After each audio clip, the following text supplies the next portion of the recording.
बिस्मिल्लाह रहमान रहीम। सज्जनों ते मित्रों, हयाती दा हर बीतदा लम्हा बंदे नूं सबक दे के गुजरदा है।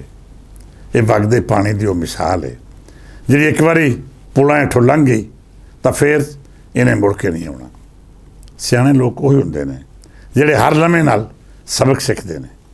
पिछले दिनीं मैं पंजाबी बोली रईतल ते साफत दे हवाले नाल कुछ नਵੇਂ तजर्बात कीते। मेरा ख्याल सी कि पंजाबी बोली किसी मखसूस खित्ते में कैद रहने वाली जबान नहीं, यदी वुसत लामहदूद है तो कैनवस एडा वड्डा है जिहदे विच हर तरह का तसवर कैद किया जा सकता है। इस ख्याल ने मैनू तहरीक दी कि मैं लहिंदे तो चढ़दे पंजाब का मेल त्रीजे पंजाब विच करावां। असीं सज्जना मित्रां रल मिल के पंजाबी यूनियन के प्लेटफार्म तो मैनचेस्टर विच पंजाबी सांझ कानफ्रेंस का आर किया। इस कानफ्रेंस का मुੱਢ बनने वाले मेरे बड़े ही प्यारे तो मुहब्बतां वाले भाईवाल वो सज्जन सन जिहड़े कई दहाइयां तो अपनी माँ बोली नाल जुड़ के ये वधा लई काम करदे सन। खास तौर पर फरहाद इकबाल, नदीम रज़ा, जाहिद हसन तो बरखुरदार बैरिस्टर अमैर मंजूर ने इस सिलसिले में बड़ियां कोशिशां कीतियां ते इस तसवर नूं तस्वीर बनाने में नहायत अहम किरदार अदा किया। ये बेली ना हुंदे तो शायद ये ख्वाब कभी भी ताबीर ते करना पड़ता। पंजाब विच इन्हां मित्र प्यारियां हर मुमकिन कोशिश करके इस कानफ्रेंस नूं अजिहा प्लेटफार्म बना दिता जिथे दुनिया भर विचों आए प्राहुणे अपने अपने ख्यालों का इजहार करके पंजाबी बोली ते वधा ते इहदे नाल जुड़ियां होईयां रीतां रिवाजां दा तहफ़्फ़ुज़ मुमकिन बना सकते सन। पंजाबी कानफ्रेंस बारे एक माहौल बनाना वक्री गल है ते इहनूं अमली तौर पर पेश करना दूजी ते औखी गल। मैं तो जाहिद हसन जो मैनचेस्टर पढ़े तो उत्थे सानूं जिहड़े सज्जना मित्रां ने जायन किया उनकी गिनती भी कुछ घट नहीं सी। इन्हां विच मियाँ मोहम्मद रियाज ताला, वसीम काज़मी, शगुफ्ता गिम्मी, साबर रज़ा, शेख इजाज़ अफजल, एहसान शाहिद बारी, आसफ भट्ट, ताहिर चौधरी, नईम तारक हथियाल तो मेरे निगे वीर किस्मत मुबारक भट्ट दे वड्डे भाई विकास अहमद भट्ट सने कई मित्र प्यारे साड़ी टीम का हिस्सा बने जिन्होंने इस कानफ्रेंस को कामयाब करवाने में दिन रात एक कर छड़िया। मैं समझदा हाँ कि पहली कानफ्रेंस वो पहला मुड़ सी जिस मगरों असीं दूजी कानफ्रेंस बारे सोचा तो अपनी टीम को मजबूत बना के इस हिस्से को यूके तो बाहर ले जाने का आर किया। पहली कानफ्रेंस जिहड़े लोग सानूं मिले फिर उन्होंने साड़ी टीम का हिस्सा बन के पंजाबी बोली ते रईतल का मुकदमा लैने का फैसला किया। उन्होंने मानयोग साबर रज़ा, मंसूर अफाक तो रज़िया चौधरी जो लोग भी सन। मैं समझदा हाँ कि जेकर मेरी टीम में ये ना होंदे तो शायद असी पंजाबी सांझ कानफ्रेंस नूं एडे वड्डे प्लेटफार्म उत्ते कामयाब ना कर सकते।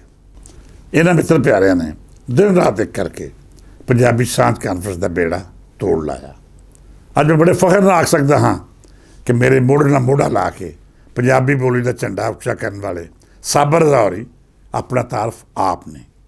उंज ही मंसूर अफाक होरी भी पंजाबी कानफ्रेंस के उन्हां आरियां विचों ने जिन्हां दी हयाती ते अदबी पंथ विच ये नवां पड़ाव सी।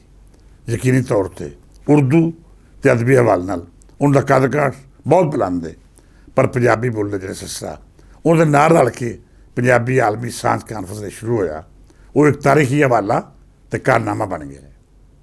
मैनू ना सिर्फ अपने इन्हां मित्रां उत्ते फखर है बल्कि देश पंजाब का हर वासी इन्हां सब नूं बड़े मान नाल वेखदा है क्यों जो इन्होंने मेरे काफले च रल के एडा वड्डा ते शानदार काम किया जिहड़ा रब चाहया तो हुण हर साल इंज ही जारी रहेगा। मित्र प्यारे, कानफ्रेंस कराना कोई सौखा काम नहीं।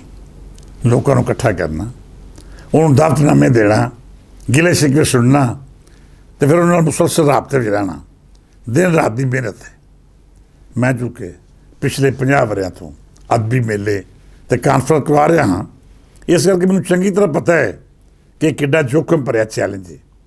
पंजाबी सांझ कानफ्रेंस की कामयाबी मगरों मेरे इन्हां सज्जन प्यारिਆਂ ने एक होर वड्डा फैसला किया तो इंडस टू थेम्स कानफ्रेंस का ऐलान किया। मेरे लिए इस तो वध खुशी की किहड़ी गल हो सकती है कि मेरे बाह बेली बन के सोहणे देश पंजाब नूं मैनचेस्टर के प्लेटफार्म पर पेश करने वाले सज्जना ने एक पैर अगां पट के दो वक्खो वक्ख रईतरां ने एक प्लेटफार्म पर पेश करने का चैलेंज कबूल किया। ये कोई सौखा काम नहीं सी, पर मंसूर अफाक जैसे लोग तो साबर रज़ा दे मेहनती वर्कर जिस कानफ्रेंस शामिल हो जान, वो किवें कामयाब नहीं हो सकती। मैं एक बार फिर आखांगा कि जे साबर रज़ा और मेरी टीम में शामिल ना होंगे तो शायद आलमी पंजाबी सांझ कानफ्रेंस इन्नी कामयाबी नाल गाना वधदी। तुसीं जिड्डे वड्डे मर्जी 30 बार खां होवो, तुहाडा दावा ते अमल बेशक एड्डा वड्डा मर्जी है, जद तक तुहाडे कोल मेहनती वर्कर ते बुलंद शऊर ते फिक्र वाले लोग नहीं होणगे, तुसीं ना ते किसी अदबी कानफ्रेंस को कामयाब कर सकते हो, तो ना ही कोई अदबी मेला अवामी रूप में पेश कर सकते हो। इंडस टू थेम्स कानफ्रेंस ते मैं अपने इन्हां मित्र प्यारे नूं दिल खोल के मुबारकबाद दिंदा। इन्हें बड़ी मेहनत की, लोगों को अपने नाल जोड़िया तो बड़े थोड़े वेले विच अजै मौजूआत नूं सामने लैके आउण दा जिम्मा चुकिया जिन्हां उत्ते आम तौर पर गलबात नहीं होंदी। मंसूर अफाक चूँकि आप तखलीकी आदमी ने, वो हर वेले कोई ना कोई अजिही क्रिएटिविटी बारे सोचते हैं जिहड़ी फनून लतीफा में नवा इजाफा होवे। उन्हें इस कानफ्रेंस के प्लेटफार्म पर भी साबित किया है कि जेकर चंगा सोचने वाला बंदा अमली तौर पर पैर पुट्टे फिर नतीजे भी चंगे निकलते हैं। इंजी साबर रज़ा होरी चूँकि शायर ने, नावल भी लिखते हैं, उन्होंने माहौल बनाने का हुनर खूब होता है। मैं इस कानफ्रेंस में बहुत मिस किया है।